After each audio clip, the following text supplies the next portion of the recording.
Have you ever thought about how sometimes winning isn't about the direct fight, Hmm. What do you? like setting things up so the other side just folds, making your success almost, inevitable without a big clash? Ah, right. Positioning, like maneuvering so cleverly that the actual conflict is minimal, maybe even unnecessary. Exactly.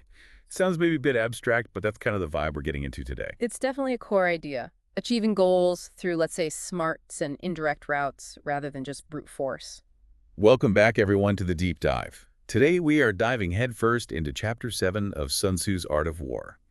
The title is Maneuvering. And our main source here is a translation from Project Gutenberg. It's freely available, which is great. It really is.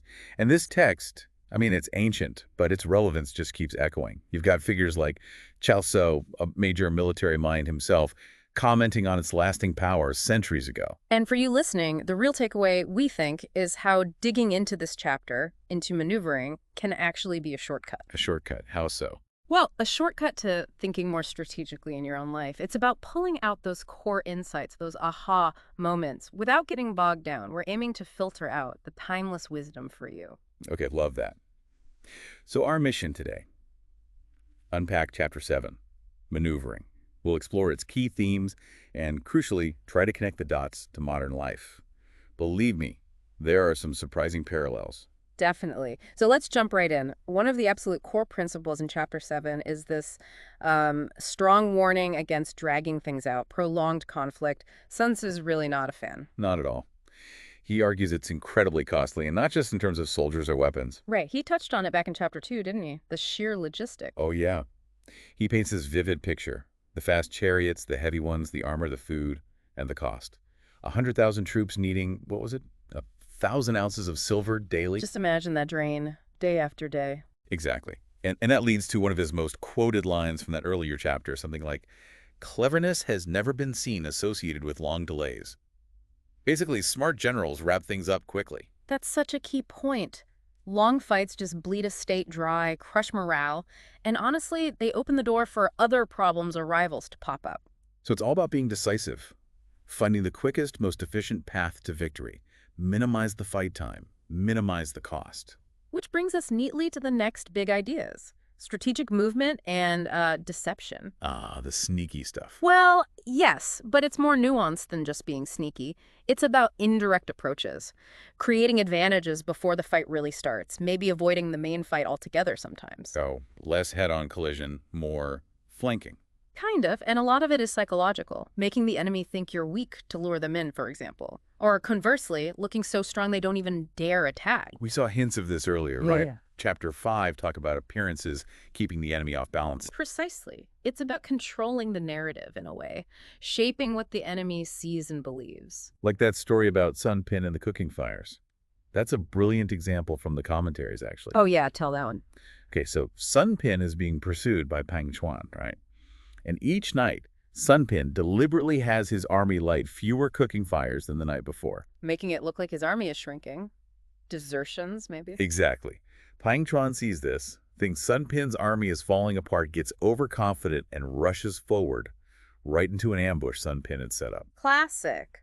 Pang Tuan reacted exactly as Sun Pin wanted, based purely on the signs Sun Pin gave him, controlling the information flow.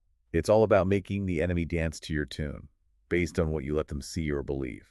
Influence over force. Okay, so besides movement and deception, a huge chunk of Chapter 7 is about the ground itself, terrain. Right. It's not just scenery. It's a critical factor in your planning. Absolutely. Sun Tzu breaks it down into different types. He's very specific. Yeah, I remember seeing that, like dispersive ground. Right. That's your home turf. Sun Tzu says, basically, don't pick fights there. Why? Because your soldiers are too close to home. They'll just want to scatter back to their families. Pretty much. Their focus isn't fully on the fight. Then there's facile ground. Facile. Yeah, see. So just over the border into enemy territory. Yeah, a shallow penetration. His advice there, don't stop. Keep moving. You're vulnerable. Haven't secured anything meaningful yet. Lingering is dangerous. Makes sense. And then the big one, contentious ground. Ah, yes, contentious. This is key terrain. Ground that gives a major advantage to whoever holds it. So like a vital hill or a pass. Exactly. Sun Tzu is emphatic. If you can, grab this kind of ground before the enemy does. It's that important. And there are others too. Open ground, ground with lots of communication routes, surrounded ground. Death ground. Yeah, he has a whole system. And it's not just identifying them, it's knowing the right action for each. Right, like on surrounded ground, you need a clever plan, a stratagem to break out. And on death ground, where there's literally no escape. That's where things get intense. Totally. Because psychologically, something shifts. When soldiers are cornered with no way out, They fight like demons. that's the idea. Sun Tzu says they lose the sense of fear. They'll put forth their uttermost strength because, well, what else can they do? It taps into basic survival instincts. It's a fascinating insight into group psychology under extreme pressure. It really is. And it connects to another point he makes, how even enemies, like the people of Wu and Yue, he mentioned in a previous chapter. Oh, right, the ones who hated each other but would help each other if their boat was sinking in a storm? Exactly that story. Shared danger, that death ground feeling, can create unexpected unity, even cooperation. Survival overrides old grudges. So, managing that psychological element is just as important as managing troop movements or supplies. Absolutely critical. Which leads into his points about the general, the leader. What does he say about the general's role in all this maneuvering? Well, the general needs to be quiet and inscrutable, keep plans secret, maintain that element of surprise we talked about. So, operational security. Don't let anyone know what you're really planning. Right. But also, the general must be upright and just. Fair. Why is that so important for maneuvering?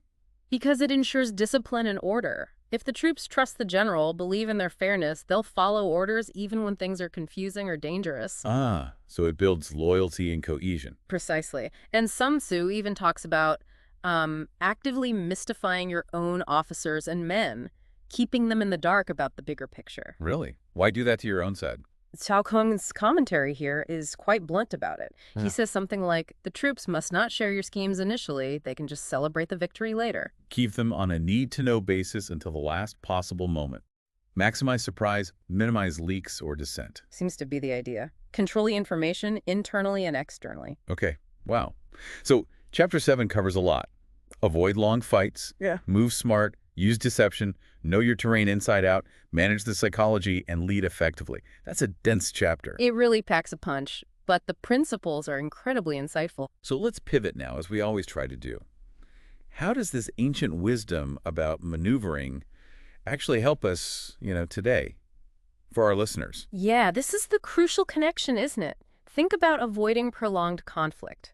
How often do we see that in, say, business negotiations? Oh, constantly. Deals dragging on forever, positions hardening. Right. Sometimes a quicker, decisive offer, even if it feels like a slight compromise early on, can be way better than a long, drawn-out battle that leaves everyone exhausted and resentful. Less cost. That makes perfect sense. What about strategic movement and deception? How does that translate?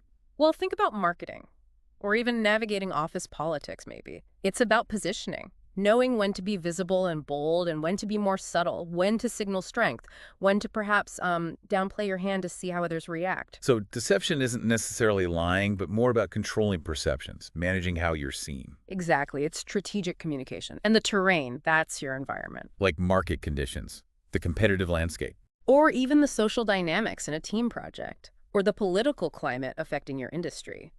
Understanding that terrain is vital before you make a move. What's the contentious ground you need to secure? Okay, I see that. Like understanding stakeholder interest in a project. That's the terrain. Absolutely. Knowing who holds influence, what the potential roadblocks are, that's crucial for maneuvering effectively.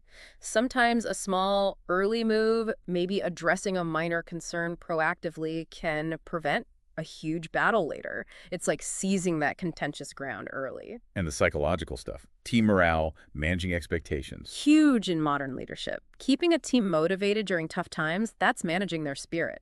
Building trust, like Sun Tzu's upright general, is fundamental, that quiet inscrutability. Maybe today it's about thoughtful communication, not spilling everything prematurely, but strategically revealing plans when the time is right to get buy-in and maintain focus.